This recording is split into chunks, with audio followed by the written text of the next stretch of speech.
Manipur Miyamgi representative ama oina Manipur gi maramda wa ngange haibada party gi high command na Yaroi harakpa matamda makhoi gi party adu Manipur da changba Yaroi khumlamlagadi makhoi ki duna wa ngang nabagi achobu right ama pira amba yabani haina Maheshwor thongnawjom na Fongdokkhre wafam asi sagolban thangapat aroiba tera yambem lairak tera yengkhom lairak langsing maning club pasoi part 1 2 3 amadi 4 awang khunong mamang amadi maning konthawjom lamkhai lengamkhul community hall amadi khombong kaitholgi yamlaba ima ibel sing yauna lekai lekai gi miyoi singna Maheshwor thongnawjom bu kauduna thongna hapagi tharomda mangna Fongdokkibani Maheshwor thongnawjomna makhatana Fongdokkibada hauzik asuk wanaraba athobo mayam sijalakpa ima ibel sing tumba saba khangdaduna leinariba chairak asida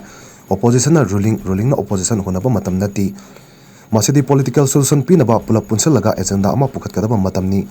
yellow missing asina field amatada awatpa leitraga political field da awatpa leibagini aikoina hauzik wariba ngalingai matamdadi som haidadana laudadana leirambagini refugee singna yellow mi muthatnaba tawrakliba aduna haujisu hayawdaba taragadi aikoi yellow mi ima lebakta folk leiba ngamlakloi maram asina political field asi Laina Louthokpa Yaroi permanent solution Puraktava Yaroi Hyna mahangna makhatana Fongdokki